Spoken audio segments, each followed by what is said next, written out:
Alhamdulillahi Rabbil Alamin. Wassalatu wassalamu ala Rasulillahil Karim, Nabiyyina wa Sayyidina Muhammadin wa ala alihi wa sahbihi ajma'in, wa ba'd.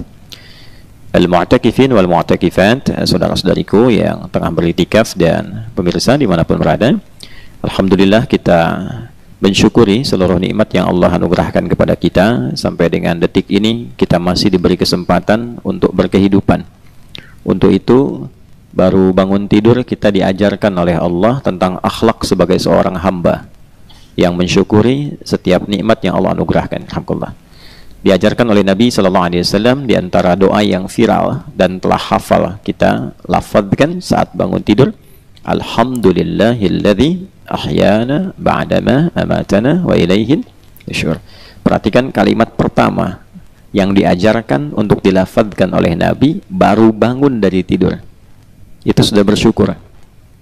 Ya, ini pendidikan yang sangat mahal. Karena kebanyakan orang itu berharap banyak tentang sesuatu yang belum didapat, tapi tidak menyadari limpahan anugerah yang telah diperoleh. Nah, penyadaran terhadap limpahan anugerah yang diperoleh itu lebih memberikan ketenangan kepada jiwa dan membuka harapan baru untuk meningkatkan kualitas. Sebaliknya, seorang yang tidak menyadari tentang pentingnya esensi bersyukur, maka seluruh kegiatan hidupnya dipenuhi biasanya dengan keinginan-keinginan yang menuntut ia bekerja lebih keras, sehingga saat bangun tidur pun tekanan hidupnya sudah tinggi. Ya, ada orang baru bangun tidur tuh sudah berpikir tentang ujian, ya kan? Yang mau kuliah dan seterusnya. Ada orang baru bangun tidur sudah kepikiran proyek gitu. Ya, lupa bahwa nikmat tidur itu begitu luar biasa. Ada orang nggak bisa tidur itu tidak mudah menghadapinya. Lupa kalau sebelum tidur makannya enak, ya. Lupa kalau oksigen itu telah banyak dianugerahkan oleh Allah Subhanahu wa taala. Jadi syukur itu berdampak ketenangan, kedamaian dan kenyamanan dalam membuka ruang-ruang aktivitas yang baru. Karena itu kita katakan, terima kasih ya Allah, Engkau berikan aku kesempatan berkehidupan. Sekalipun sesuai dengan ajal, bisa saja Engkau wafatkan aku dalam tidur tadi. Ya, ba'dama amatana, setelah ada ma dengan amata, itu artinya sesuatu yang terjadi dan diberi kesempatan melampauinya. Ya, kan dalam tidur kita diwafatkan sementara, ya, ditahan sementara rohnya, lalu diberikan kembali kepada tubuh itu ila ajalim musamma, sampai tiba ajal. Nah, ketika diberi kesempatan itu, sikap yang harus kita munculkan adalah diajarkan oleh Nabi, wa ilaihin nusyur. Ini kalimat yang singkat tapi mahal. Aku berjanji ya Allah, hari ini aku akan mencari bekal yang lebih baik sebagai persiapan pulang kepadamu. Ya, nusyur itu menyebar untuk kembali. Jadi kalau kita menyebar untuk balik lagi membawa sesuatu, itu nasyara namanya. Sifatnya disebut nusyur. Seorang penyelam diberi tugas, dikasih waktu 24 jam dengan tabung oksigen. Silahkan cari yang paling berharga, dirinci bendanya, ya kan? Lalu dia mulai menyelam, mencari bekal dan balik lagi ke atas. Nah, itu nusyur namanya. Ya, kata Imam Al-Ghazali, kita ini seperti orang yang menyelam, dikasih tabung oksigen, batas waktunya 24 jam. Lalu dirinci, yang dicari itu ini mutiara, yang dicari itu misalnya intan dan sebagainya, dirinci satu-satu. Cuman sayang, baru saja menyelam sudah lihat pemandangan, sehingga dari tujuan belok. Pengen foto dulu selfie sama karang, kan? Ada yang pengen selfie sama paus gitu, ya, macam-macam lah, ya. Jadi lupa tujuannya, tiba-tiba sudah 2 jam lagi waktunya, baru sadar harus mencari apa yang harus dipersiapkan dan harus naik karena tabung oksigen habis. Nah, itulah sebabnya ketika kita memiliki kesadaran dalam berkehidupan, lalu kita syukuri dan kita katakan, ya Allah, aku berkomitmen hari ini akan lebih baik dibandingkan hari sebelumnya. Ini kalimat singkat tapi mahal. Oke? Baik, bagi yang belajar, aku akan belajar lebih baik dari sebelum hari ini, supaya saat pulang aku membawa bekal dari pengetahuan yang aku niatkan untuk beribadah kepada Allah. Yang berusaha, aku akan bekerja lebih baik di hari ini, supaya dengan hasil itu aku bisa beribadah kepada Allah. Demikian yang punya kedudukan dan sebagainya. Nah, itu baru bangun tidur kita sudah diberikan oleh Allah, satu, sikap syukur yang mendamaikan. Dua, optimisme yang membuka peluang. Nah, ini penting sekali. Dan ketiga, kesadaran untuk pulang. Ya, jadi kalau sadar kita bahwa ini sementara dan akan pulang, maka prioritasnya bisa kita tempatkan dengan lebih baik. Nah, untuk mendukung itu supaya kita bisa lebih optimal, Allah bentangkan berbagai macam jenis pendidikan. Ada yang harian, sholat tuh pendidikan harian. Ada yang pekanan sifatnya, Jumat. Ya, yang tadinya private dibuka dari personal menjadi komunal. Yang tadinya sendirian, berjamaah terbatas menjadi Jumatan ketemu banyak pihak. Nah, itu dalam bahasa Qur'annya jangan dibiarkan cuman datang, duduk, dengar, kadang ngantuk, kan? Kemudian sholat 2 rakaat dan pulang. Nah, itu tidak diinginkan demikian. Yang diinginkan itu saat Jumat, datang, duduk, dengarkan pencerahan, bangun relasi. Nah, yang kedua ini yang mahal, yang jarang dipraktekkan. Ya, betapa banyak orang datang Jumat, dia nggak kenal siapa yang duduk di sampingnya. Ya, Pak? Siapa yang duduk di kanan kirinya. Padahal ayat Qur'annya jelas. Ya, ketika kita duduk disebut dengan Jum'ah. Jum'ah itu punya 3 sifat. Ya, kumpul, kenali siapa yang kumpul, lalu berinteraksi dengan yang kumpul. Itulah Jum'ah, dari Al-Jama' namanya. Karena itu setelah kita berinteraksi, ayat 10-nya itu di surah Al-Jumu'ah, fa idza qudiyatis salatu fantashiru fil ard. Jadi datang ke Jumat itu bukan sekedar kita mendengar khutbah, salat dan pulang, tapi di situ ada investasi membuka jaringan. Ini yang jarang diketahui. Ya, coba teman-teman yang duduk di sini i'tikaf, kenal nggak satu dengan yang lain? Kalau saling berkenalan itu membuka wawasan baru dan membuka peluang yang baru. Ya, siapa tahu dari situ kita bisa bekerja sama dengan baik, yang saling belajar, bisa saling mengisi, saling memberi referensi, yang bekerja, ya kan? Boleh jadi hari ini misalnya ada yang mendapatkan momen tertentu. Nih, Mas Riki Perdana hari ini milad tuh 6 April. Ya, kalau nggak tahu orang nggak akan paham. Ya.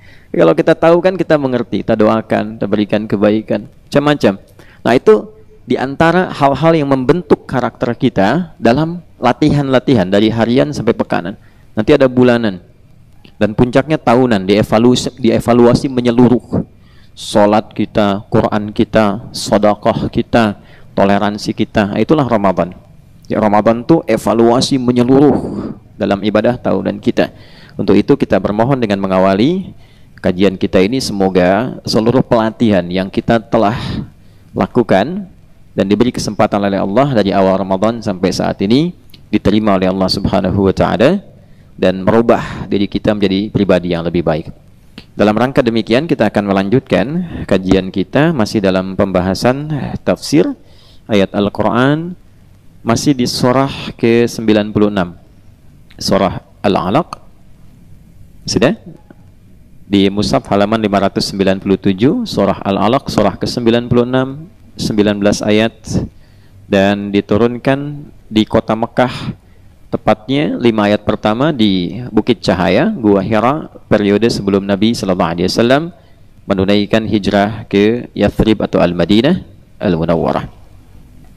Yang baru terhubung teman-teman dan pemirsa dimanapun berada, ini adalah episode yang terangkai dari yang pertama kita bahas di surah Ad-Duha, kemudian Al-Insyirah, dan masuk ke Al-Alaq.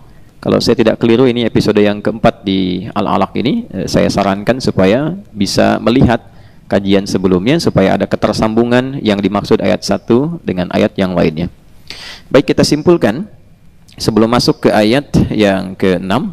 Ya, di pertemuan yang lalu kita telah belajar tentang 5 ayat pertama yang memberikan intisari sebagai berikut. Yang pertama, hendaklah setiap insan beriman. Kalau saya katakan, diulang, kalau saya katakan insan beriman, artinya mukmin, perempuannya mukminah. Ya, kalau kita ingin pisahkan laki-laki perempuan secara gender gampang, tinggal tambah tak di ujungnya, tak marbutah. Ya, itu spesifik. Jadi ada muslim perempuannya muslimah, mukmin perempuannya mukminah, shaim perempuannya. Nah, itu ya, baik, dapat tuh tak di ujungnya. Nah, kalau kita ingin satukan jadi satu hukum untuk semua, maka tidak perlu dibedakan. Biasanya katanya dibentuk jama'.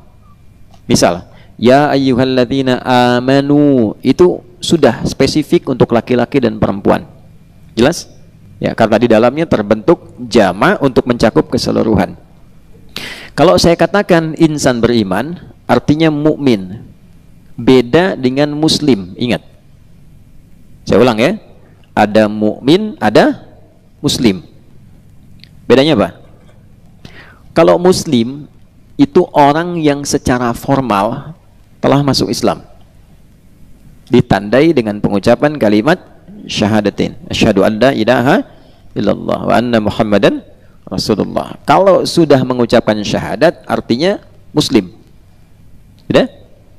Baik, ada yang masuk Islam bersyahadat misalnya 20 tahun lalu, 10 tahun lalu. Nah, Pak Ferdi udah berapa tahun tuh, ya? Nah, kalau sudah bersyahadat kemudian sudah matang, nah itu bukan mu'allaf lagi. Muslim.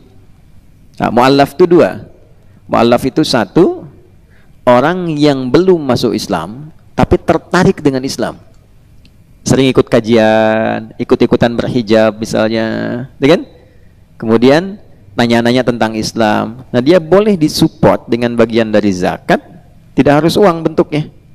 Orang kaya senang kajian, ya belikan buku-buku keislaman, majalah keislaman, difasilitasi. Nah, itu kecenderungan yang hatinya lembut untuk menerima Islam, disupport supaya lebih banyak tahu. Yang kedua, sudah masuk Islam tapi kondisinya masih lemah dalam kondisi untuk mendapatkan dukungan. Seringkali misalnya terpisah dari keluarga, dapat tekanan dan sebagainya. Maka golongan muslim yang lain diperintahkan oleh Allah untuk mensupport itu supaya merasakan ketentraman dalam keislamannya, termasuk di bab harta. Maka muncul skema zakat di situ, wal muallafati qulubuhum, ya kan? Golongan keempat di Quran surah ke-9 ayat ke-60 dari 8 golongan penerima zakat. Nah, sedangkan mukmin, orang yang sudah formal masuk Islam dan menjadikan formalitas pengucapan syahadatnya bersemayam dalam jiwanya. Ya, bahasa singkatnya gini kalau terlalu dalam tuh. Kalau mau jadi muslim, Islam, ucapkan asyhadu an la ilaha illallah wa anna Muhammadan Rasulullah. Diucapkan tuh pakai apa? Pakai lisan. Oke? Okay? Nah, nanti yang diucapkan di lisan itu muslim. Kalau sampai ke dalam hati, dihayati, dipahami, jadi komitmen. Beda, kalau sampai ke hati itu lain rasanya. Cinta di lisan dengan di hati itu lain. Oke? Okay? Cinta itu kalau sudah masuk ke hati, dia akan memberikan segala yang mungkin dipersembahkan. Zik, mana zik? Nah, itu ya. Nah, tapi kalau baru di lisan, itu belum jadi komitmen. Hanya pembuka saja. Makanya saya sering katakan, Bapak Ibu yang ikut itikaf punya anak perempuan, kalau ada, ingat ya, mbaknya siapapun tuh, kalau ada yang mengatakan aku mencintaimu di lisannya, nggak usah percaya tuh. Ya, katakan padanya, buktikan cintamu dengan menuliskan nama kita di buku pernikahan kita berdua. Oh, Masya Allah, ada suara tuh, ya, BPKB ya, buku pernikahan kita berdua. Nah, nanti komitmen itu kalau dituliskan sampai ke hati, wujudnya perhatian, ya, bukan kata-kata. Ini poinnya. Nah, mukmin juga begitu. Kalau sudah sampai ke dalam jiwanya, nanti komitmen beriman ini dibuktikan dalam ekspresi keseharian. Melihatnya pakai imannya, mendengar pakai imannya, sampai melangkah pakai imannya. Itu komitmen. Itu bedanya beriman dengan berislam. Ada kasus begini, sebelum kesini ya. Ini kasusnya tentang kasus bansos di era Nabi. Jadi dulu sudah ada persoalan bansos itu. Kenapa senyum nih? Ya. Jadi di Quran surah ke-49 ayat 14. Satu kali ada pembagian bantuan sosial dari Nabi disampaikan, lalu ada orang Arab Badui mengklaim begini, ya Rasulullah, saya sudah beriman, jadi dapat dong saya bagiannya gitu.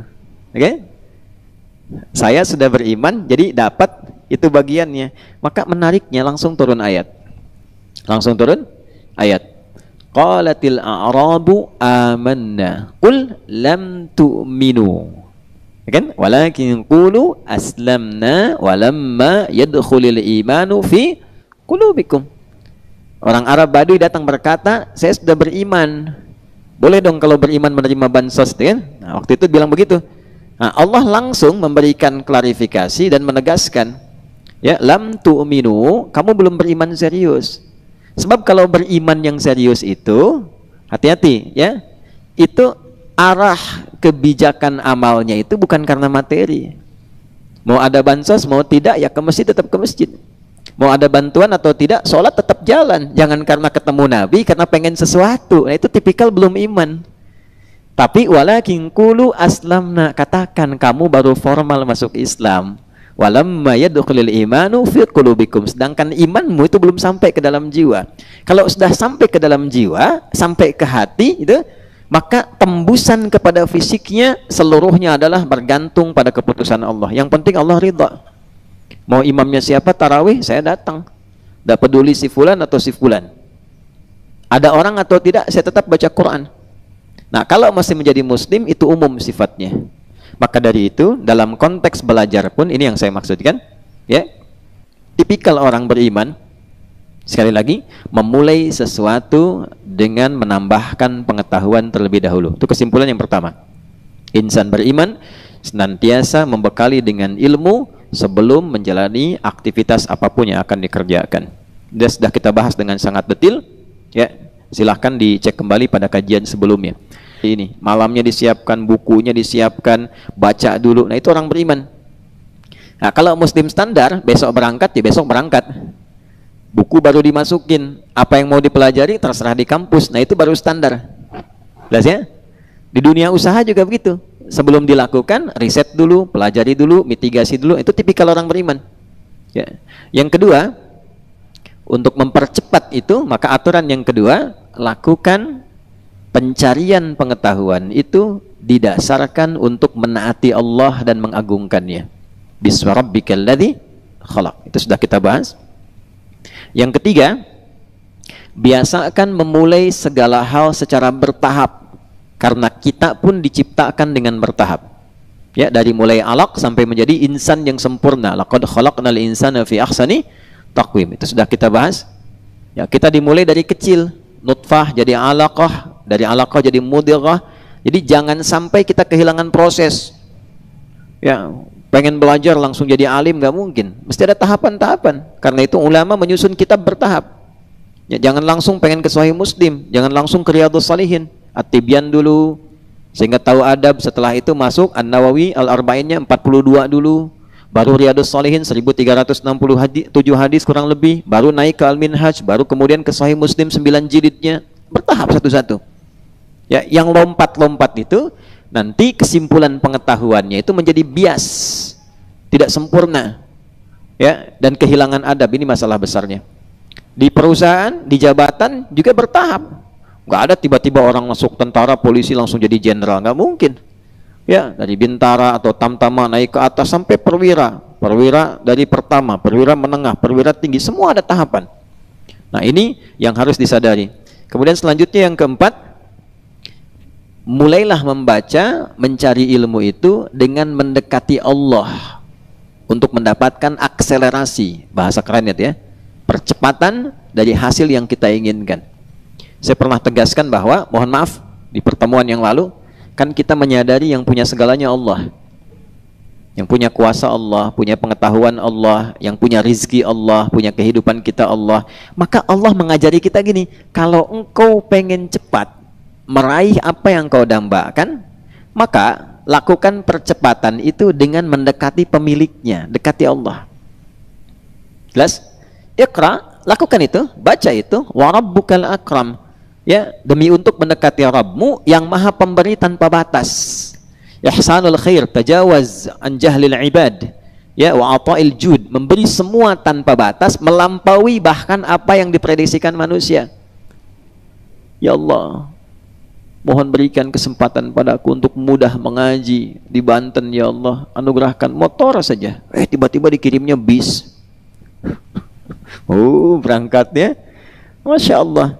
Tanpa apapun dimudahkan, cuman kadang-kadang manusianya selalu ingin puas gitu, pengen nambah, pengen mandah, ya, dan seterusnya. Nah, itu memberi kadang-kadang tanpa kita duga dengan sesuatu yang memudahkan. Tajawuz an jahlil ibad. Ya. Kemudian adab yang selanjutnya, jika sudah mendekati Allah dengan ibadah dan takwa kuncinya, takwa. simpulkan cara mendekati Allah itu secara spesifik di Al-Quran disebut dengan takwa. Saya mohon maaf agak cepat karena materinya secara detail sudah disampaikan kemarin, supaya kita rinciannya lebih bisa agak cepat sedikit. Misal, untuk bahagia takwa, wattaqullah la'allakum tuflihun.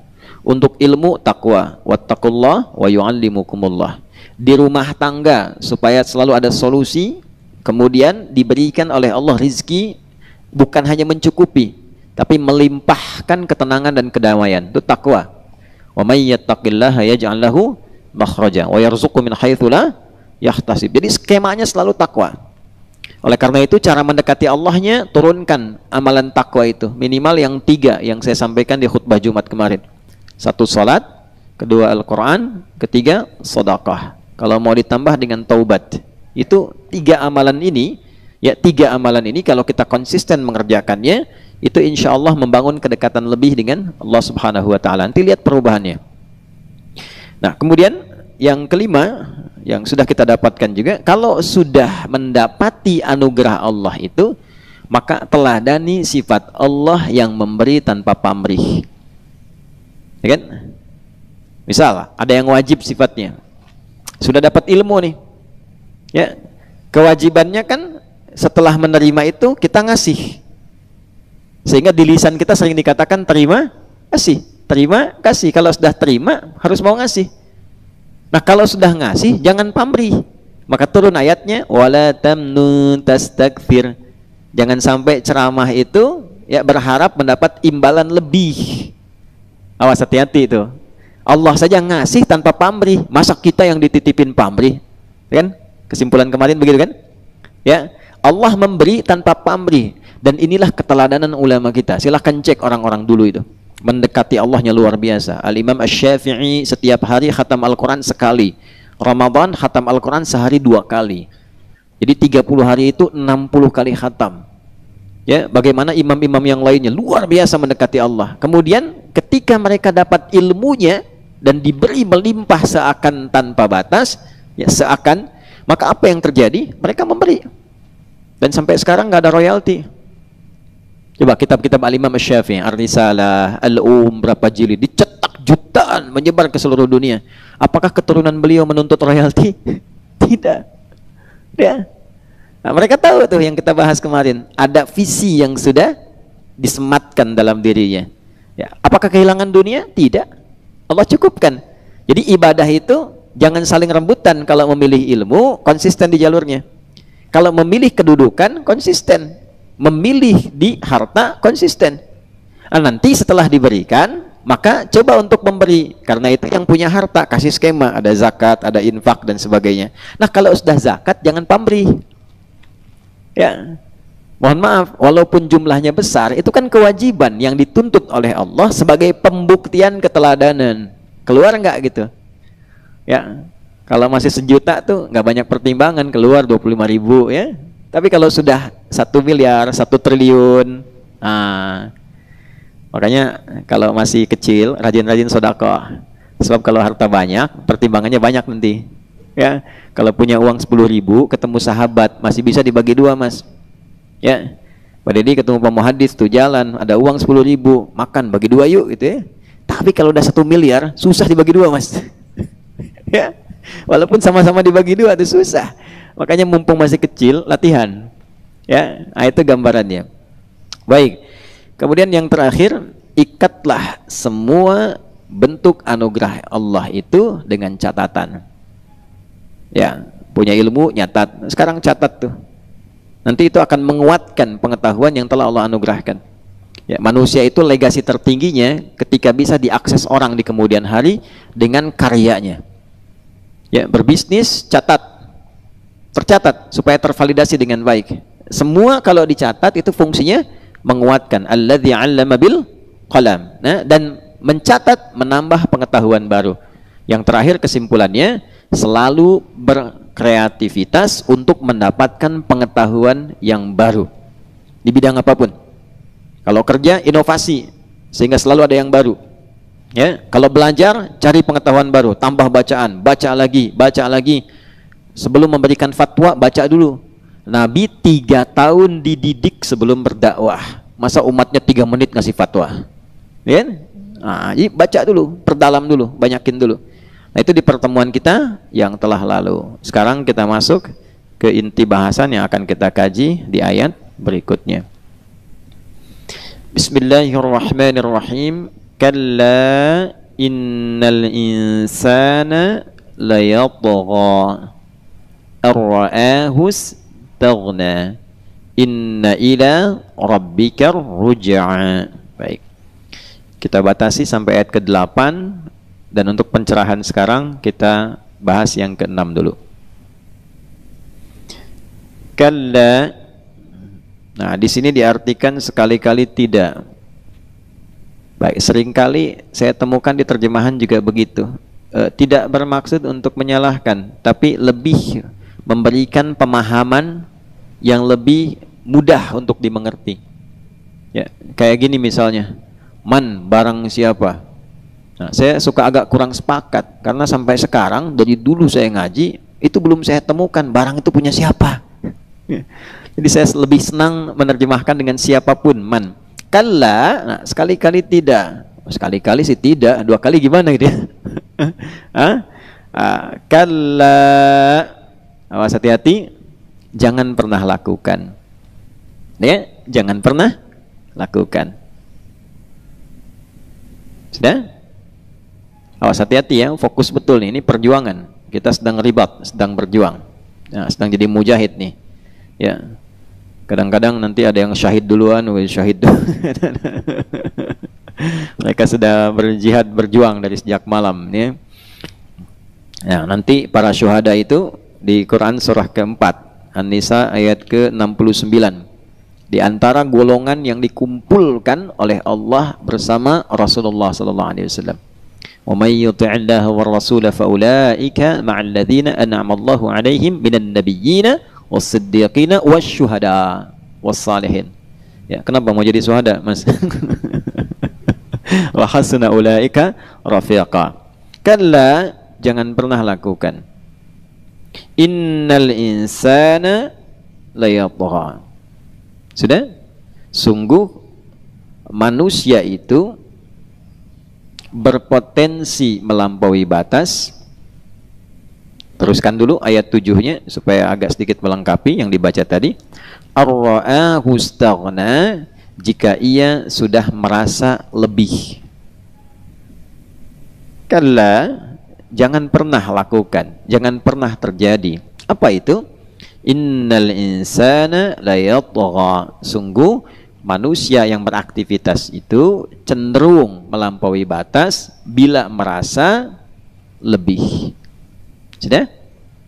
Kita lakukan, ini korelasinya ayat 5 ke 6. Kalau kita lakukan aturan, skema, petunjuk dari ayat 1 sampai 5, itu dijamin oleh Allah mendapatkan hasil maksimal. Belajar menggunakan skema 5 ayat ini yang tadi dituliskan intisarinya. Baca, niatkan karena Allah, ikhtiar maksimal, perluas pengetahuan, buka jaringan, berbuat yang baik. Nah, itu semua kalau kita kerjakan, itu mengumpulkan semua potensi kebaikan. Jadi kalau yang menuntut ilmu sukses, ilmunya banyak, ya kan? Kalau yang bekerja sukses, hartanya banyak. Kalau yang mencari kedudukan sukses, kedudukannya tinggi. Yang dengan tenaga pun sukses. Jadi ada 4 bidang. Ya, dengan ilmu seperti Ali bin Abi Thalib radhiyallahu taala anhu, Abu Hurairah dan yang lainnya. Dengan harta seperti Abdurrahman bin Auf, Utsman bin Affan radhiyallahu taala anhuma dan yang lainnya. Dengan kedudukan seperti Abu Bakar As-Siddiq, ya, Umar bin Khattab dan yang lainnya radhiyallahu taala anhuma. Seperti dengan tenaga Bilal bin Rabah. Ya, itu mereka semua sukses. Dan contoh yang paling ideal bisa kita tiru. Itu hebatnya tuh, di semua aspek sahabat Nabi ada. Nah, kalau sudah sukses dengan jaminan Allah ini, karena itu modalnya yakin. Kenapa saya buka dengan iman tadi? Yakin. Orang beriman ikuti skema ini, saat diikuti Allah yang jamin sukses. Nah, kalau sudah sukses, jangan pernah terjadi hal berikut ini. Sukses itu kan artinya lebih dari sebelumnya kan? Ya kan? Ilmunya lebih banyak, hartanya lebih melimpah, kedudukan lebih tinggi, tenaga lebih kuat, kalau sudah sukses di level itu, jangan pernah terjadi hal berikut ini. Apa itu? Inna harfu nasbin wa taukidin tansibul isma wa tarfa'ul khabara mabniyun 'alal fathi la mahalla lahu minal i'rabi. Kita pakai ilmu nahwunya.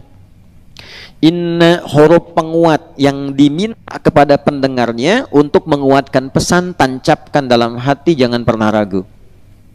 Nah, ini kalau ada kalimat ayat dalam Quran atau hadis dibuka dengan inna, itu artinya informasi yang disampaikan saking pentingnya, Allah meminta tancapkan pada hati, jangan ragu sedikit pun.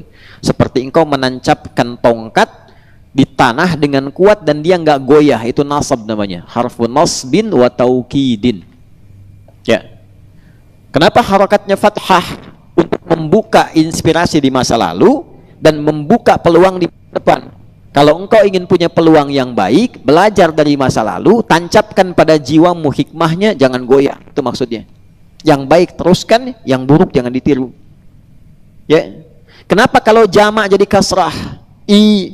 Kan? Salah satunya adalah ketika orang banyak itu selalu menginginkan banyak hal dari satu macam bidang, sehingga peluangnya saling menjatuhkan begitu tinggi, kasrah, pecah, jatuh, khafad, rendah. Ya, Hajar Aswad itu kan satu, yang rebutin banyak, pengen nyium. Kalau nggak pakai adab tuh saling dorong, sehingga berpeluang terjatuh. Belajar dari situ, fathah, tancapkan pada jiwamu yang paling dalam. Ini kalau kita sedikit agak dalam ngajinya, gitu ya. Innal insana, tancapkan pada hatimu yang paling dalam, jangan pernah ragu. Sungguh manusia yang menjalani aktivitas itu. Nah, teman-teman yang baru bergabung, kita sudah bahas di pertemuan lalu, di awal bahkan, manusia setidaknya disebut dengan 5 nama. Ya kan? Kadang Bashar 35 kali di Quran, kadang Ins 18 kali disebutkan dalam Al-Quran berpasangan dengan jin, kadang disebutkan Bani Adam 7 kali disebutkan dalam Al-Quran, kadang An-Nas, surah paling favorit di muka bumi bagi umat Islam masa kini, ya kan? Kurang lebih 240 kali disebutkan dalam Al-Quran, dan terakhir Al-Insan, setidaknya 67 kali disebutkan dalam Al-Quran. Maksud saya begini, maksud saya, kalau kita ngaji ketemu nama-nama tadi, kita mesti paham apa maksudnya disebut dengan kata itu. Ya, gini, manusia yang kebayang apa? Kita kan? Tapi kalau saya sudah katakan begini, laki-laki, oke? 2, perempuan, sama-sama manusia tidak? Sama kan? Tapi ketika disebut laki-laki, menandakan ciri khusus yang membedakan dengan lawannya siapa? Perempuan. Jelas? Baik. Nah, Bashar beda dengan Ins, tidak sama dengan An-Nas, dan tidak serupa dengan Bani Adam pada penunjukannya. Di sini disebutkan insan. Saya pernah katakan kalau disebutkan al-insan, salah satu makna utamanya menunjuk pada manusia yang beraktivitas secara total, dari bangun tidur sampai tidur lagi. Apa kaitan dengan ayat selanjutnya dan sebelumnya? Sibak dan lihak. Lihat sini. Kalau Anda sudah maju usahanya, banyak ilmunya, ya, tinggi kedudukannya, kuat tenaganya, jangan pernah terjadi menyertai aktivitas Anda dari bangun tidur sampai tidur lagi. Apa itu? La yatgha, merasa lebih, ya, menyimpang. Innal insana la yatgha, menyimpang dari kebiasaan normal. Gini, togo itu asalnya sesuatu yang melampaui batas. Gambarannya gini, paling gampang. Kalau ada gelas, gini ya, diisi air, tapi airnya melebihi kapasitas gelas. Ya, saya tanya, meluber apa enggak? Meluber kan, keluar ya. Nah, terus tuangkan, jadi gelasnya kecil, isi air seteko. Meluber ya, keluar. Nah, itu disebut dengan togo namanya. Orang Arab mengatakan togol ma, airnya meluber, melampaui batas. Ya, Quran surah Al-Haqqah ayat 11 kalau nggak salah. Ya, apa bunyinya? Inna lamma togal ma hamalnakum fil jariyah, ya kan?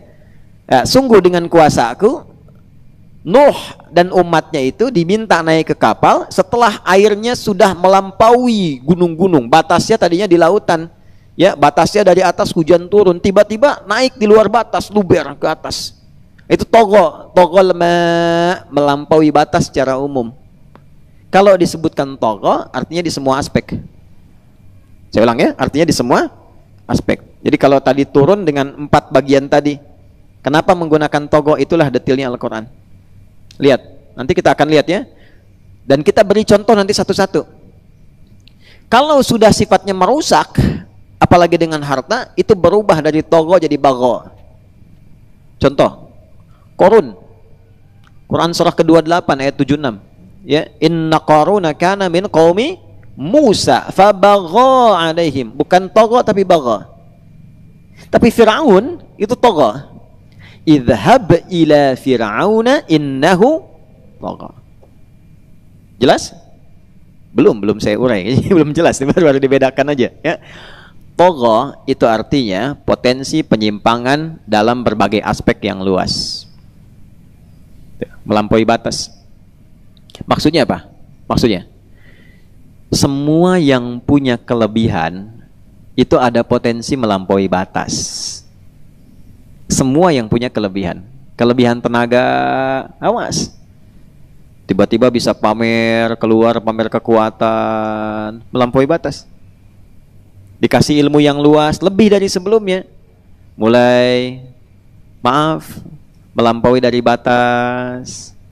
Sudah cari yang dicari popularitas, yang dicari hanya komunitas khusus, yang dicari hanya peningkatan pendapatan, pendapat tidak diperdulikan.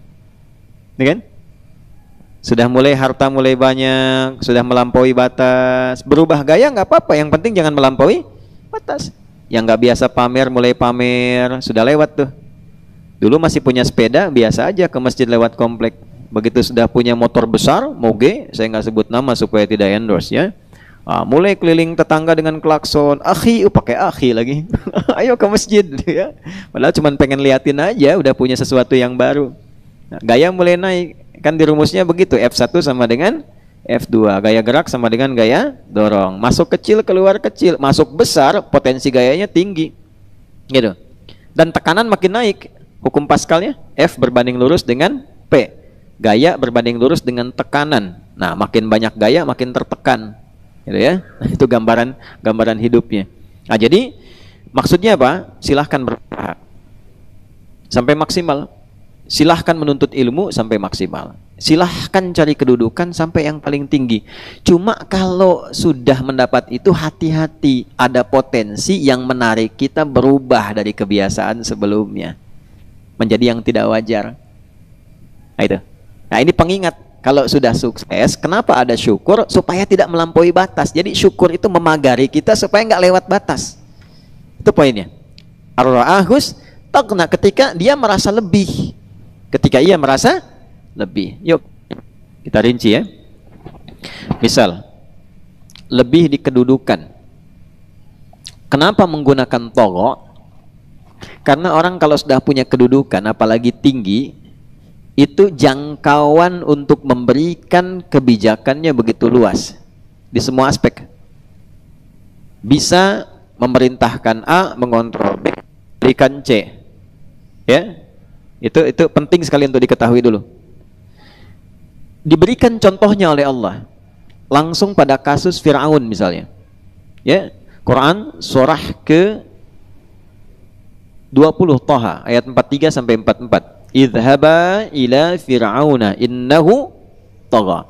Musa dan Harun pergilah berdakwah kepada Fir'aun karena ia telah melampaui batas.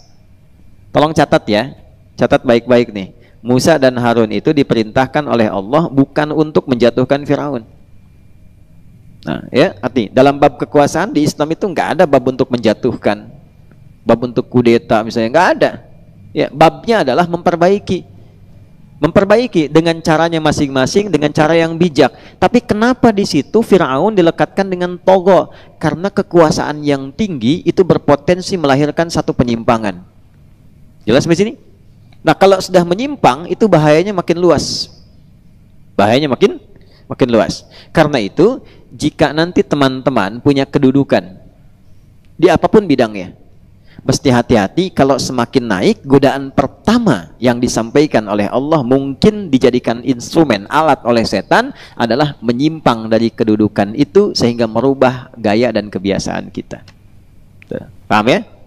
Nah, di militer atau di kepolisian mulai naik, itu potensinya ada. Di birokrasi ya, tadinya bukan siapa-siapa jadi camat.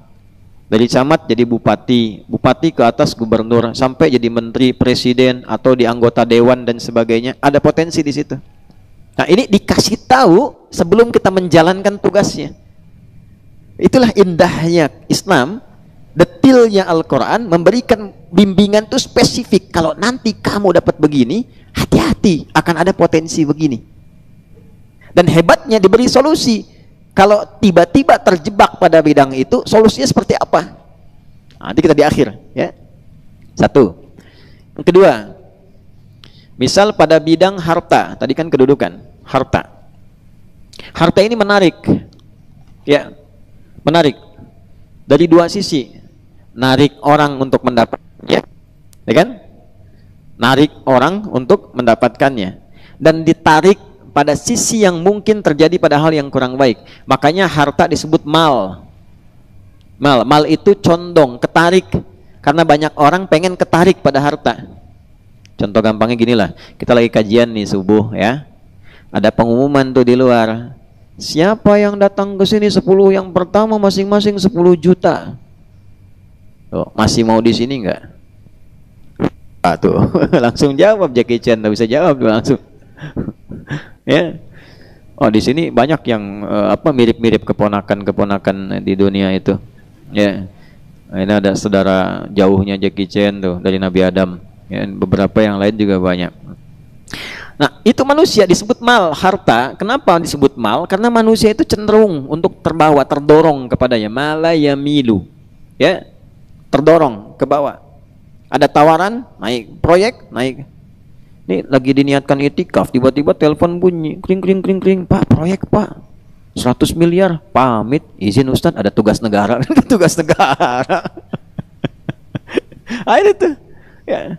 Ini juga begini nih, yang ceramah-ceramah nih, Alif, tiba-tiba, nih handphone bunyi, Mas, ada ini nih katanya, oh, peluang tuh. Ceramah katanya kan, di ini yang besar tuh, yang potensi amplopnya kalau belum ngaji, misalnya kan, sekian. Ini bisa-bisa sudah gerak-gerak sendiri. Ya, angkat tangan, pamit, nggak balik lagi, kan? Ntar malam-malam balik lagi. Ya. Dari mana, Lip? Tugas, Ustadz, tugas. Ya, itu potensi. Ada yang sah untuk dilakukan, ada yang mesti diwaspadai. Apa yang harus diwaspadai itu? Ketika harta semakin banyak, hati-hati kata Allah. Ada potensi perubahan di dalamnya yang merubah gaya hidup kita dan terkadang melampaui batas.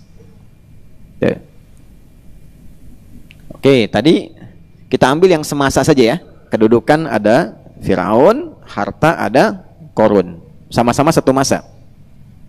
Ya. Korun tadinya orang biasa. Lalu diberikan oleh Allah potensi ilmu manajemen untuk dapat menyiapkan diri, membekali diri dengan limpahan harta benda. Kaya dia.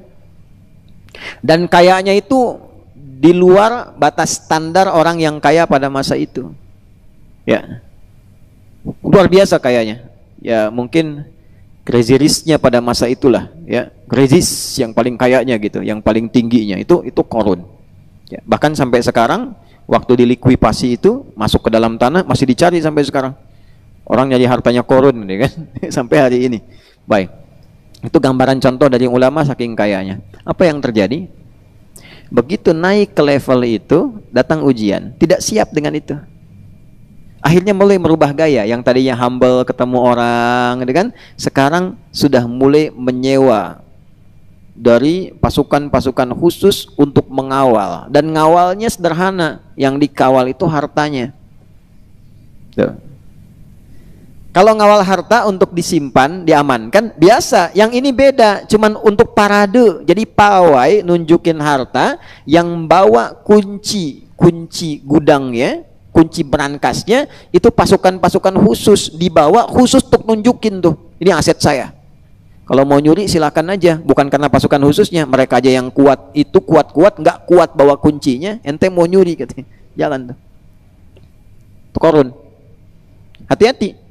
Dan ini nanti dampak sosialnya banyak. Orang kalau sudah merasa banyak dengan limpahan harta, itu akan dua yang terjadi.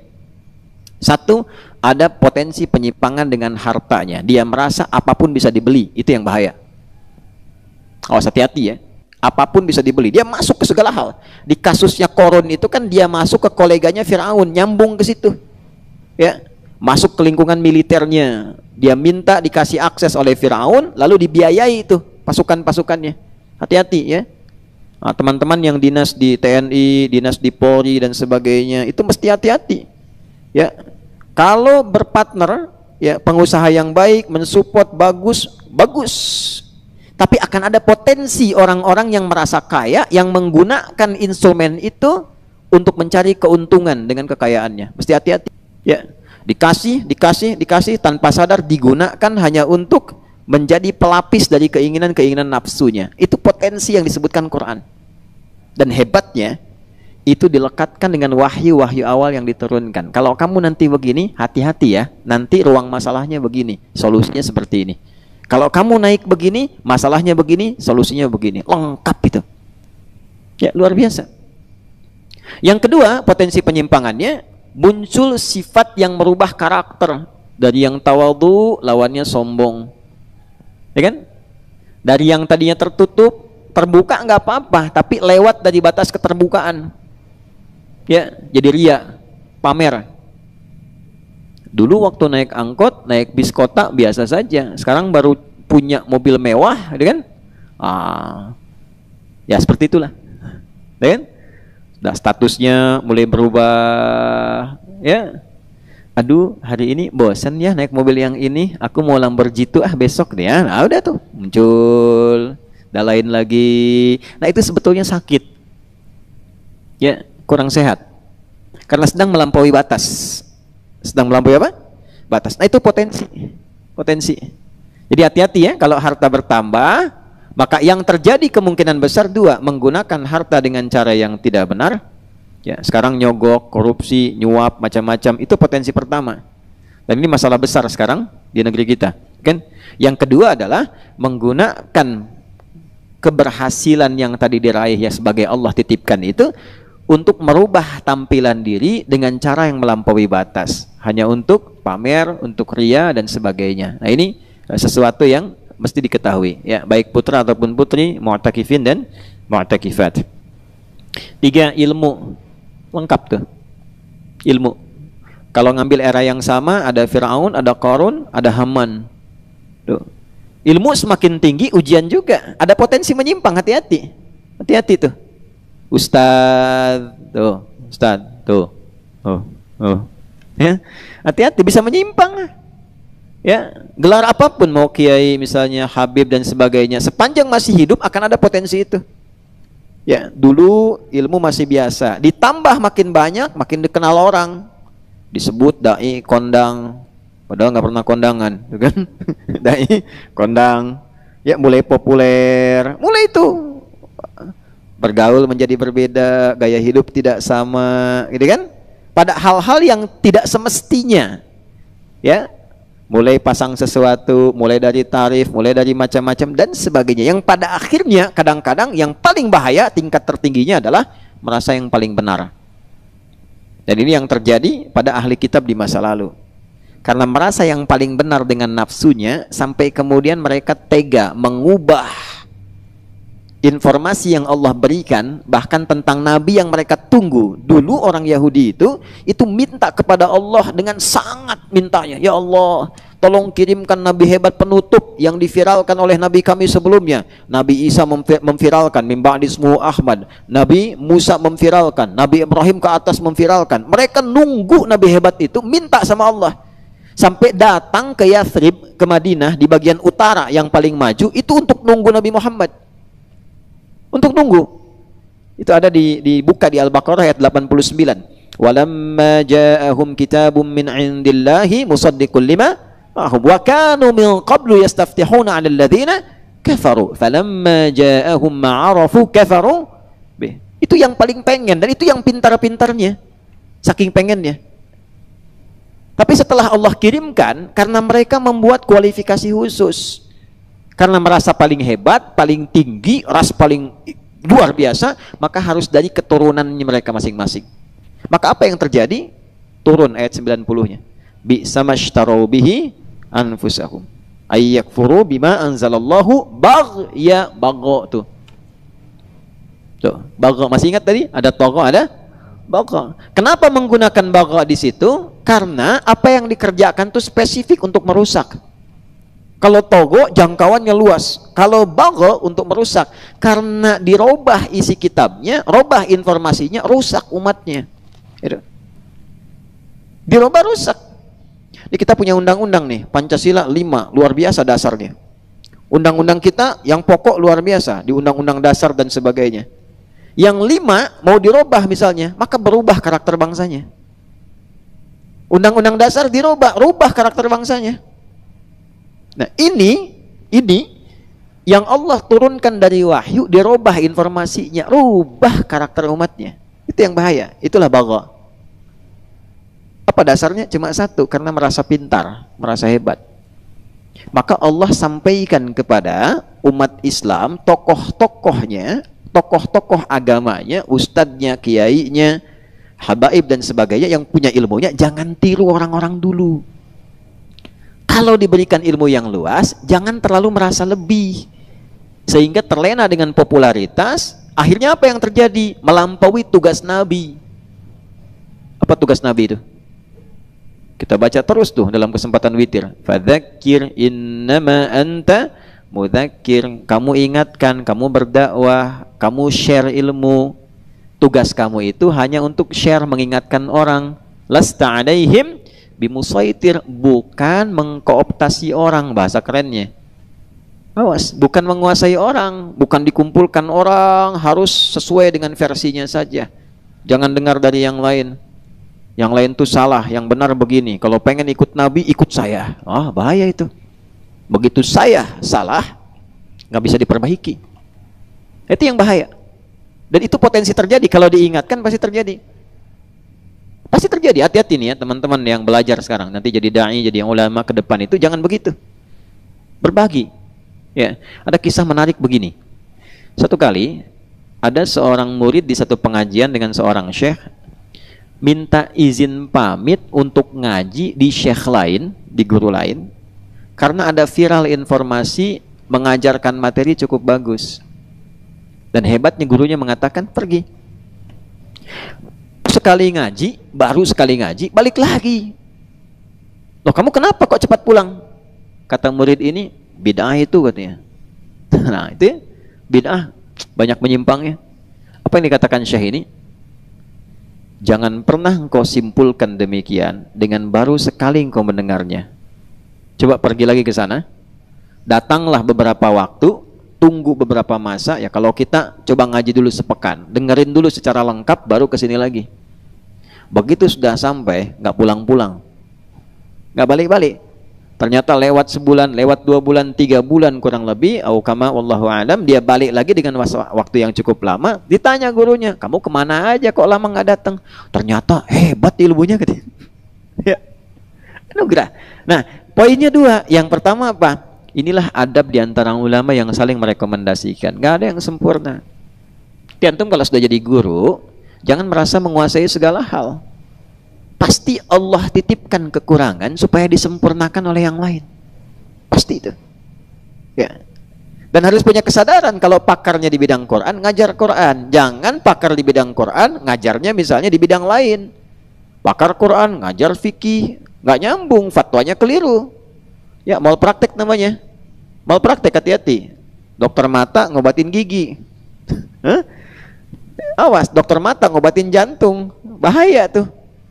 Ya, awas, hati-hati ya. Sama demikian, ilmu dulu lengkapi, belajar yang betul. Begitu sudah mengajar sesuai bidangnya, tidak tahu katakan wallahu alam, setengah ilmu, nggak usah ngarang. Ya, Sudah jelas tidak ada perbedaan pendapat, hanya untuk menutupi, oh terdapat perbedaan pendapat di kalangan ulama. Padahal nggak ada, cuma nggak tahu aja ilmunya. Ya, sampaikan kalau kemudian ada orang lain bagus di bidangnya, rekomendasikan. Ya, wah ini ada ustadz bagus bidang sejarah, rekomendasikan. Itulah yang terjadi. Imam Malik memuji Imam Syafi'i, Imam Syafi'i memuji Imam Ahmad, Imam Ahmad memuji Imam Syafi'i, Imam Syafi'i kunjungan bahkan ke tempatnya. Nasab dari ilmunya Imam Abu Hanifah, ya Imam Syafi'i lahir, Imam Abu Hanifah meninggal, tapi ada dua muridnya, Muhammad dan Abu Yusuf, itu masih dikunjungi. Dan hebatnya, nah ini biasanya nih, guru biasa-biasa, murid luar biasa. Nah, Imam Syafi'i itu kan kunut, ya kan? Imam Abu Hanifah nggak kunut. Imam Syafi'i kunjungan ke madhabnya Imam Abu Hanifah, komunitas dalam madhab Imam Abu Hanifah. Sekali lagi, Imam Abu Hanifah sudah meninggal. Ada dua orang muridnya yang hebat dan mufti, Imam Abu Yusuf dan Imam Muhammad. Datang Imam Asy-Syafi'i dengan beberapa murid. Qadarullah pas masuk waktu subuh diminta jadi imam. Tuh. Nah, saya tanya deh. Nah, Asad. Nah, Asad misalnya kunut nih. Terus tugas dari Jakarta ke Surabaya, misal di Surabaya komunitasnya nggak kunut, Asad datang bawa teman-teman yang fanatik nih, ya, Opal, Alif, Sin apa, kan? Ya, saya ikut bareng tuh, ya, Kafa, Yain, Sod, ya. Kira-kira begitu sampai di Surabaya, pas subuh, mazhabnya As'ad itu kunut di tempat itu, mayoritas tidak kunut masyarakatnya. Saya tanya, kunut apa enggak? Yakin? Tidak. Gurunya nggak apa-apa, biasa, muridnya yang luar biasa. Itu. Jadi yang sering komen kadang-kadang bukan guru, muridnya yang menjadi prajurit utama di medan laga itu. Ya, apa yang terjadi? Murid langsung komen padahal gurunya diam. Kata muridnya beberapa, kita menang nih. Oh, kita menang. Tidak salah. Ya. Tiba kemudian Imam Asy-Syafi'i memimpin salat subuh ternyata tidak kunut. Tidak kunut. Setelah salam, muridnya nanya, "Guru, kenapa tidak kunut? Kita kan biasa kunut." Apa kata Imam Asy-Syafi'i? Kita menghormati pendapatnya Imam Abu Hanifah yang memilih dalil untuk tidak kunut di tempat ini. Itu dahsyatnya ulama. Tuh. Jadi kadang-kadang ulama paham, muridnya yang gagal paham itu, ya, belum belajar sudah menyimpulkan. Tapi tidak semua begitu. Nah, hebatnya dalam Islam disikapi. Kalau ada yang begitu, sikapnya bagaimana? Jadi kita sudah dapat tenaga, dapat harta, dapat ilmu di bidang itu. Hati-hati, kalau belajar pintar akan ada potensi. Imam suara bagus, udah bagus diliuk-liuk gitu kan, ya, karena baru selesai salam, rakaat selesai, 2 rakaat tarawih, masya Allah, di belakang makmumnya bisikin, Ustadz bagus sekali suaranya ya, seperti di Masjidil Haram saya, masya Allah. Setan masuk, yang bilang bukan setan, tapi setan itu nguntit tuh, ikut nunggangin. Begitu masuk, biasanya standar Bismillahirrahmanirrahim, udah berubah. Bismillahirrahmanirrahim. Alhamdulillahi rabbil alamin. Padahal yang tadi nggak begitu. Nanti ditambahin tuh, mulai meliuk, mulai nada berubah, jadi masalah. Nah, jadi selalu menambahnya aset, menambahnya potensi akan melahirkan potensi baru pada hal yang salah. Mesti hati-hati. Nah, hebatnya, pernah dengar nggak kisah begini? Maaf ya, Bilal itu iri hati dengan Ali karena ilmunya. Pernah dengar? Ya, Ali cemburu dengan kemewahan Utsman. Pernah dengar? Tidak. Utsman itu dengki dengan kedudukan Abu Bakar. Pernah dengar? Tidak. Hebatnya semua termanage dengan baik. Selevel Bilal pun nggak kepikiran jadi kaya dengan harta, karena merasa sudah kaya dengan tenaga. Dia pilih dengan passionnya tenaga, dia berkhidmat dengan itu. Begitu adzan, Allahu Akbar, Allahu Akbar, selesai la ilaha illallah, Nabi komen. Itu komennya Nabi langsung di like oleh Bilal dan di share sampai ke kita sekarang. Itu tinggal subscribe aja tuh, ya. Apa kata Nabi? Aku mendengar suara terumpah kaki Bilal di taman surga. Au kama qala. Bilal langsung lari kesimpulan, saya adzan aja ke surga, ngapain saya kerja kayak Utsman gitu. Jadi nggak cemburu dengan hartanya Utsman. Utsman dipuji lagi, Ya, dengan tawadunya, dengan sifat pemberiannya, ya dipuji lagi. Jadi semua punya bidang masing-masing. Ketika Nabi meninggal, Bilal ditawari jadi hakim agung dengan fasilitas yang lengkap, gaji yang luar biasa. Beliau mempertahankan profesi adzannya. Lebih baik saya menjauh aja sampai Bilal itu meninggalkan Madinah, mencari tempat yang sunyi, terpencil, supaya nggak ditemukan orang, karena tidak ingin menukar jaminan di lisan Nabi dengan tawaran manusia. Tuh. Bisa nggak begitu tuh? Nah, semua punya bidangnya, punya bidangnya. Abdurrahman bin Auf, asetnya itu. Valuasi pertama kali saat sukses berbisnis, valuasi pertamanya itu 923 miliar dolar, sekitar 14.700 triliun. Orang kaya sekarang yang terkaya 3.000 ke 4.000-an lah. Elon Musk dan yang lain-lainnya itu kisaran itu. Itu Abdurrahman bin Auf itu 14.700 kurang lebih triliun. Saya waktu riset doktora honoris causa itu di riset salah satunya itu terakhir valuasinya kurang lebih 72.000 triliun. Gitu. Dan hebatnya itu termasuk satu di antara 10 orang yang dijamin masuk surga. Al-Ashrul Mubasysyirina bil Jannah. Termasuk 10 orang masuk surga. Tuh. Satu kali di Madinah heboh, itu kafilah, kalau sekarang itu barang dagangan datang 600 truk lah kurang lebih, isinya emas, berlian, intan, macam-macam. Dia datang. Sayyidah Aisyah komen, kama qalat, Abdurrahman bin Auf kata Nabi masuk surganya itu agak telat, merangkak. Maksudnya apa? Screening hartanya tuh karena banyak. Maka mendengar komen itu, apa kata beliau? Tolong bagikan semua itu kepada semua masyarakat yang membutuhkan untuk mempercepat langkahnya ke surga. Jadi nggak banyak mikir. Jadi kaya itu biasa saja. Kaya dalam Islam itu komentar Nabi biasa. Yang dikhawatirkan Nabi itu orang yang tak mampu mengelola kekayaannya. Jadi kalau sudah kaya, jangan merasa luar biasa. Standar aja, sama dengan yang punya ilmu. Yang punya ilmu juga jangan merendah pada orang kaya. Biasa. Standar, saling mengingatkan. Atau sebaliknya, saling menghormati. Ya, apalagi Anda yang menyampaikan risalah-risalah ya langit, risalah-risalah agama. Jangan sampai tunduk kepada risalah dunia, itu nggak sama. Ya, nggak sama. La yastawil ladzina ya'lamuna wal ladzina la ya'lamun. Ya, saling menghormati. Jangan sampai merasa banyak harta, ngundang ustadz, sudah diundang datang jauh-jauh, yang dengerin sambil makan. Ya, tat lanjut aja, tat. Nah, lanjut aja. Akhirnya, atau zakat tapi tidak menghargai marbot masjid yang menerima. Zakat itu, sekarang zakat fitri nih ya, itu kewajiban kita. Terus Anda tambah dengan infak, misalnya zakat malnya 100 juta, Masya Allah, main lempar uangnya. Nggak bisa, itu kewajiban Anda. Kalau mau, bagikan tuh 100 juta tuh ke masyarakat yang berhak menerima zakat.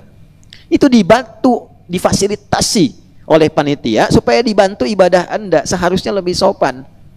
Kalau perlu ngasih tips tuh pada orang-orang panitia itu, karena dibantu kok. Kenapa dengan merasa banyak kemudian bisa merubah karakter? Nah itu persoalan. Yang punya ilmu juga begitu, jangan merasa kemudian yang lain rendah. Demikian seterusnya.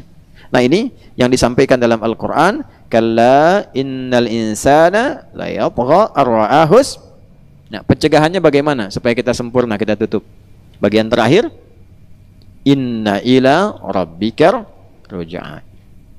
Selalu rasakan bahwa pada akhirnya semua itu dipertanggungjawabkan saat pulang. Gitu. Bahasa gampangnya gini, kamu kan akan meninggal, itu dihisab. Tuh. Ini mahal sekali informasi ini ya. Setiap tindakan yang kita pilih akan dihisab dengan semua resikonya. Jadi sebelum memilih sesuatu, tolong diperhitungkan dulu dengan matang.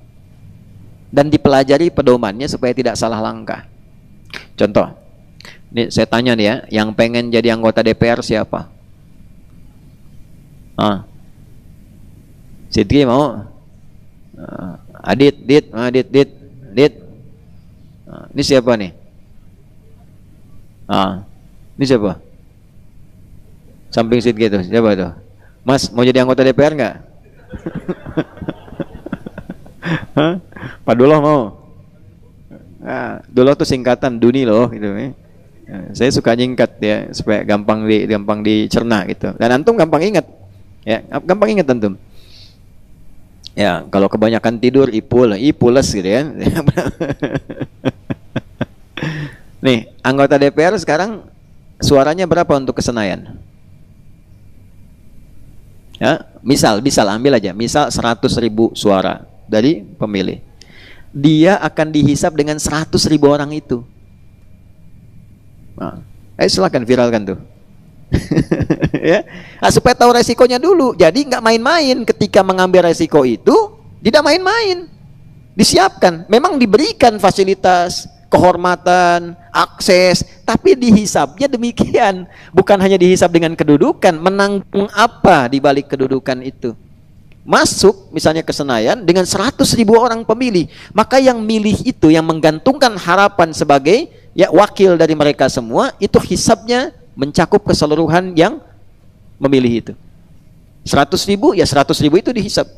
Jadi kalau Dewan Perwakilan Rakyatnya diwakili 100.000 orang, semua hal terkait keluhan 100.000 orang itu yang dipertanggungjawabkan saat kembali ke akhirat.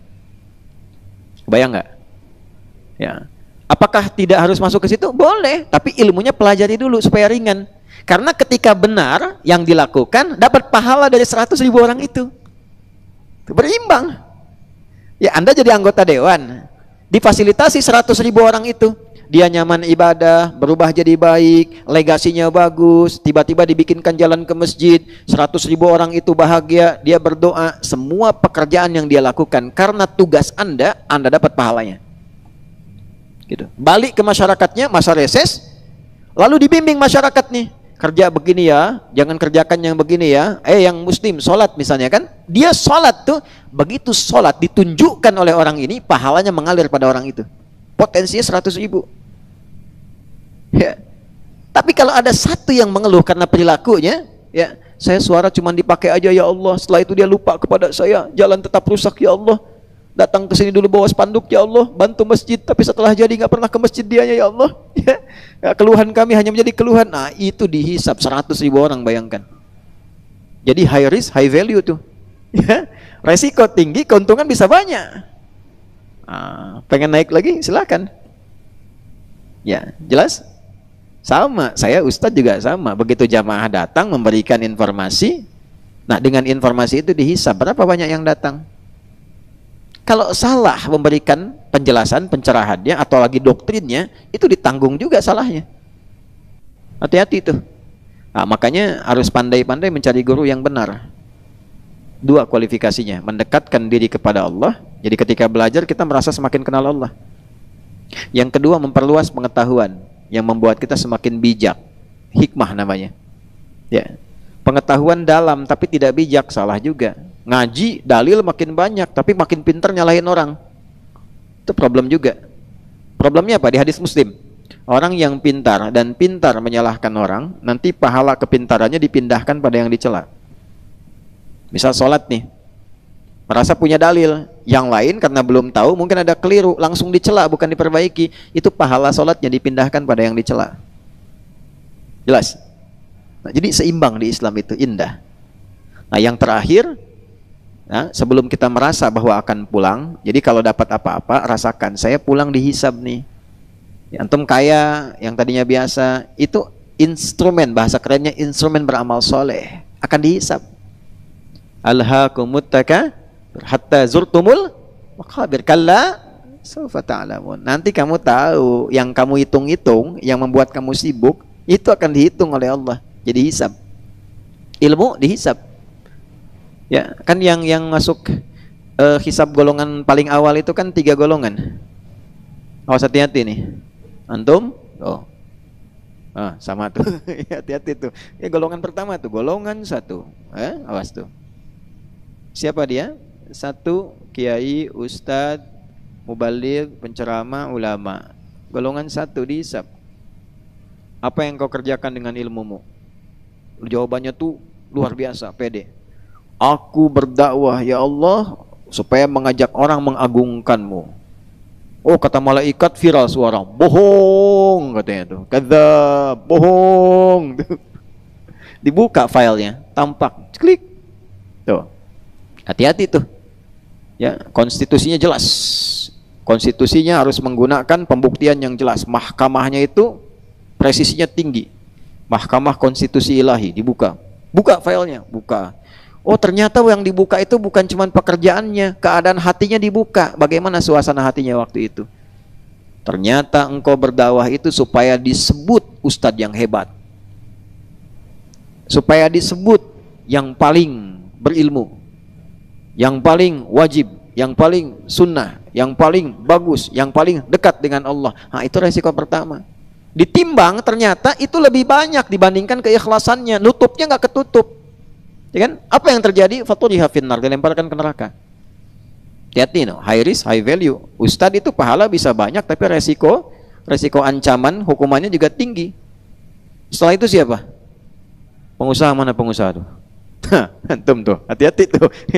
Awas, hati-hati pengusaha tuh. Ayo, siapa lagi tuh? Rozki, awas tuh, ya, Pak Wali, hati-hati tuh. Awas. Ditanya, apa yang kau gunakan dengan hartamu? Fi sabilillah, untukmu ya Allah. Ini dibuka. Tidak. Ternyata engkau itu berusaha hanya ingin disebut sebagai orang kaya, orang hebat, crazy rich, yang kehilangan richnya tinggal crazy-nya. Ya kan? Muncul dalam diri, dibuka filenya. Begitu dibuka kelihatan timbangan keburukannya banyak, lempar. Ya kan? Ya, malaikat itu bengis, ya. Ghiladzun syidadun. Malaikat neraka itu nggak ada senyum-senyumnya, nggak bisa canda, nggak bisa canda. Nggak bisa canda. Dia nggak bisa nungguin kayak Aldi gitu tuh, misal datang, nggak bisa. Ya begitu udah panggil seret tuh, ambil ubun-ubunnya begini, kamu katanya kan, celupin, angkat, celupin, itu aja tuh. Nah, ada bagian tukang celup di neraka tuh. Ya, kullama nadijat juluduhum badalnahum juludan ghairah liyadzuqul adzab. Quran surah 4 ayat 56. Celupin, begitu dicelupin hancur semua dengan kulitnya. Tuh yang dokter tuh ya, pahami kenapa kulit disebutkan, karena indera perasa yang paling peka kulit. Ya, antum kalau dicambuk pop sekali sakit, dicambuk di tempat yang sama berkali-kali sudah mulai agak berkurang sakitnya. Ya, apa bahasa Spanyolnya, baal ya, gitu berkali-kali itu udah mulai berkurang. Nah, ini dicelupkan, hancur, dikembalikan lagi kulitnya supaya merasakan sakit yang serupa seperti di awal. Nah, hati-hati tuh. Yang ketiga itu para pejuang, diniatkan karena Allah, ternyata awas, hati-hati. Begitu dibuka filenya kelihatan kamu ini hanya ingin disebut pahlawan, hanya ingin disebut hebat, riaknya tampak, udah lempar juga. Ya, nah ini poin-poin yang secara etik menjaga kita supaya normal berkehidupan. Jadi kalau disimpulkan dari awal sampai akhir, berjuang dalam kehidupan dengan ilmu, sukseslah dalam beraktivitas, gapai cita-cita dengan baik, dekati Allah. Kalau sudah sukses jangan sombong supaya tidak celaka dunia akhirat. Itu poinnya. Paham insyaallah? Baik. Nah, ini yang kita bahas di pagi hari ini, teman-teman sekalian. Nanti sikap-sikap yang terkait dengan itu akan dirinci di ayat-ayat berikutnya. Nah, yang terakhir saya mau tutup dengan hal yang indah dalam Quran. Jika menemukan potensi terjadi di luar kita, maka adab yang dirinci oleh Quran begitu luar biasa. Contoh Fir'aun yang paling tinggi aja. Kembali ke Quran surah 20 ayat 43 sampai 44. Kita tutup. Idhaba ila fir'auna innahu tagha faqula lahu qawlan layyina la'allahu yatadhakkaru aw yakhsha. Musa, Harun, pergilah pada Fir'aun. Dia telah melampaui batas. Ya. Ini menarik nih, Musa dan Harun itu nama asli. Tapi ketika diminta datang kepada nama jabatannya, bukan nama aslinya. Fir'aun itu bukan nama asli, jabatan yang melekat kepadanya. Korun bukan nama asli, nama aslinya bukan Korun. Ya, Korun itu panggilan bagi pemilik harta yang melimpah. Dulu dipanggilnya dengan Korun, dari kata korah, yang punya sesuatu. Ya, sekarang koroh diartikan benua, kayak hartanya banyak, kayak punya benua gitu. Ya, Korun yang punya harta melimpah. Pergilah engkau kepada Fir'aun berdua dengan Harun. Perhatikan baik-baik kalimatnya. Faqulan lahu qawlan layyina. Ingatkan dengan penuh kelembutan. Tuh. La'allahu yatadhakkaru aw yakhsha. Mungkin dengan cara itu, mengingatkan dengan lembut, dengan cara yang baik, membuat ia tergugah sehingga sadar dengan kekeliruannya dan mau kembali. Itulah indahnya Islam. Jadi bukan mencaci, bukan menuduh, bikin hoax, tidak. Jika ada sesuatu yang kurang, doakan. Ingatkan dengan cara yang baik. Yang dengan itu hisab kita ditempatkan di tempat yang terbaik insya Allah ya. Nah dengan itulah kemudian kita belajar ya, alhamdulillah teman-teman ada laporan yang cukup baik sampai hari ini. Masya Allah, kita ini punya kelas karantina online ya, jadi selama Ramadan ini sudah yang ketiga ya Fadil, sudah ketiga. Jadi selain kita iktikaf di sini, ada yang online khusus menghafal Quran ya, di karantina. Jadi karantinanya spesifik, hanya boleh pegang handphone untuk setoran, bukan yang lain. Alhamdulillah, ini ada yang sudah hari ke-27 ya, ada sebagian 26, ada yang sudah selesai 30 juz. Alhamdulillah, ini hafal Quran. Wah, ini luar biasa nih. Ada hafalnya di hari ke-17, ada yang hari ke-22, hari ke-24, ke-25 ya. Hafal Quran 30 juz, alhamdulillah. Ini macam-macam nih. Ada mahasiswa, ada perempuan usia 29 tahun, mahasiswa, hafal Quran di hari ke-22. Ada guru honorer. Masya Allah, usia 24 tahun, hafal Quran di hari ke-24. Nah, yang luar biasa tuh ini. Nih, ada yang luar biasa ya. Ini fulanah, usia sekian. Jadi kami punya kelas khusus itu dari, mohon maaf ya, perempuan yang terjebak pada dunia hitam sehingga dibawa aktivitas malam dan sebagainya. Itu kita sudah mungkin kurang lebih 3 tahun ke belakang ya, kita sampaikan, tawarkan. Awalnya kita sampaikan apa yang mau didapatkan dari itu, ada kebutuhan berapa kebutuhannya sebulan didapatkan dari situ, maka kita ganti semua kebutuhannya, disiapkan sembakonya, ditambahkan kemudian dengan kebutuhannya. Catatannya cuma satu, tinggalkan dunia itu, belajar Quran. Alhamdulillah komunitasnya sudah bagus. Ini ada yang sudah sampai dari nggak kenal Quran sekarang sudah 5 juz hafalannya. Alhamdulillah. Maksud saya begini, mudah bagi Allah merubah kita menjadi pribadi yang lebih baik. Karena itu kalau sudah jadi baik, jangan simpulkan kita ini tidak ada salah. Fala tuzakku anfusakum. Ya, huwa a'lamu bimanit taqa. Allah yang maha mengetahui, maha memahami siapa yang paling mulia di antara kita. Kadang-kadang mesti belajar. Boleh jadi orang-orang yang demikian lebih diterima taubat dan amalnya oleh Allah dibandingkan dengan kita yang mungkin merasa telah selesai khatam Quran dan sebagainya. Jaga diri kita baik-baik, karena banyak orang baik yang tidak viral dalam kehidupan dunia tapi begitu mulia dalam catatan Allah Subhanahu wa ta'ala. Semoga ini istiqomah sampai dengan selesai. Mau berakhir Ramadan, Masya Allah, ini ada yang 25, 16, 14 juz, 13 dan seterusnya. Dan profesinya macam-macam nih ya, ibu rumah tangga, ada guru, ada juga pengusaha. Masya Allah, ada pengusaha sampai 7 juz selama Ramadan ya, belum selesai, mudah-mudahan bisa ditambah. Ada dosen dan seterusnya. Baik, saya kira itu yang bisa kita sampaikan untuk motivasi. Oh, ini akhwat, yang akhwat. Oh, baik. Ini yang ikhwan. Ya, yang ikhwan cukup baik juga. Ada swasta, pelajar, ahli IT, admin, ya. Ada yang sudah 26, 22 juz dan seterusnya. Mudah-mudahan bisa konsisten dan diberikan kemudahan oleh Allah Subhanahu wa ta'ala. Baik, kita akhiri sesi kita di pagi hari ini dan melanjutkan dengan sholat syuruk. Mudah-mudahan diberi kesempatan oleh Allah untuk bisa mendetilkan di pertemuan berikutnya dan diberikan kemuliaan dengan cara-cara yang baik. Allahumma taqabbal minna innaka antas sami'ul alim wa tub alaina innaka antat tawwabur rahim. Allahumma 'allimna ma yanfa'una, faqihna ya Allah fima ta'allamna, wa wafiqna lina'mala ma fahimna. Wa sallallahu ala sayyidina Muhammad wa ala alihi wa sahbihi ajma'in. Wa akhiru da'wana subhanakallahumma rabbana wa bihamdika nashhadu an la ilaha illa anta nastaghfiruka wa natubu ilaik walhamdulillahi rabbil alamin. Terima kasih. Assalamualaikum warahmatullahi wabarakatuh. Alhamdulillah.